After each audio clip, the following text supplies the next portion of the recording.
আসসালামু আলাইকুম, আমি Asiya Islam. Welcome to my channel cook master Bangla recipe. বাসায় মেহমান চলে আসছে, কি তৈরি করে খাওয়াবেন বুঝতে পারছেন না? কোনো কিছুই নেই, আলুটা তো আছে নাকি? স্যার কথা না বলে চলুন দেখা যাক আজকে আমি আপনাদের জন্য আলু দিয়ে কি রেসিপি নিয়ে আসছি। Let's go.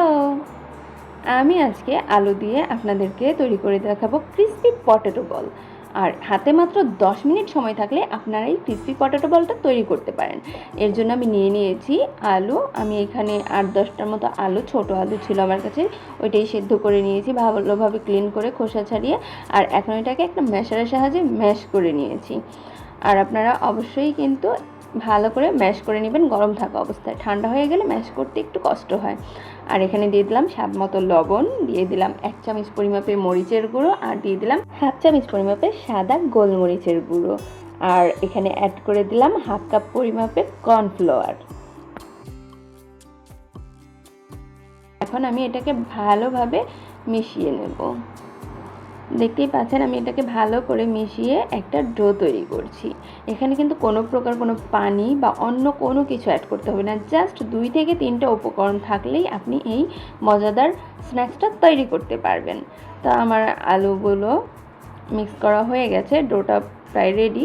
এখন এখান থেকে কিছুটা পরিমাণে আলু নিয়ে হাতের সাহায্যে এভাবে চেপে চেপে গোল করে নেব। দেখতেই পেলেন কিভাবে চেপে চেপে আমি গোল করে নিলাম। আর এখন এটাকে সুন্দর একটা শেপ করার জন্য 2 হাতের তালু দিয়ে ভালোভাবে ঘুরিয়ে একটা বলের মতো তৈরি করে নিয়েছি। এটা ফিনিশিংটা কিন্তু খুব সুন্দর হয়েছে, তাই না? তো সেম প্রসেসে আমি সবগুলো বল তৈরি করে নেব। তো আবার আপনি একটু দেখে নেন আমি কিভাবে নিলাম, হাতে নিয়ে চেপে চেপে ঘুরিয়ে বলটা তৈরি করে নিয়েছি।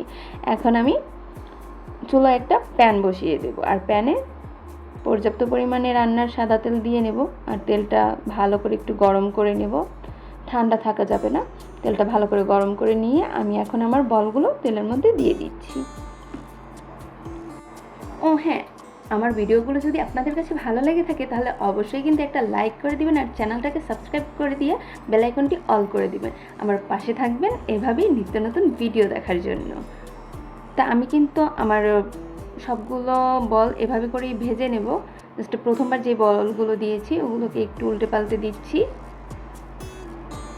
এক সাইড হয়ে গেলে উল্টা আরেক সাইড দিয়ে তারপর ভেজে নেবেন। আর কাজটা খুব আলতো হাতে করবেন যেহেতু এটা সফট। তো আমার বলগুলো কিন্তু প্রায় ভাজা হয়ে গেছে। এখন আমি একটু লাল লাল করে ভেজে নেব যাতে কালারটা দেখতে ভালো লাগে আর উপর থেকে একটু ক্রিস্পি হয়ে যায়। বলগুলো সব ভাজা হয়ে গেছে, এখন আমি এগুলোকে তেল ছড়িয়ে তুলে নিচ্ছি।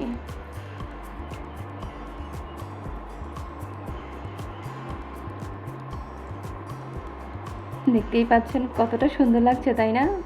এটা দেখতে যতটা সুন্দর খেতেও কিন্তু অতটাই অসাধারণ। অবশ্যই কিন্তু বাসায় ট্রাই করবেন।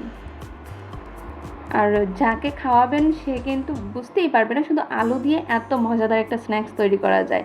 আর এটা যে শুধু আলুর বল এটাও বুঝতে পারবে না, ভাববে হয়তো এর সাথে অন্য কিছু মিক্সড করা আছে।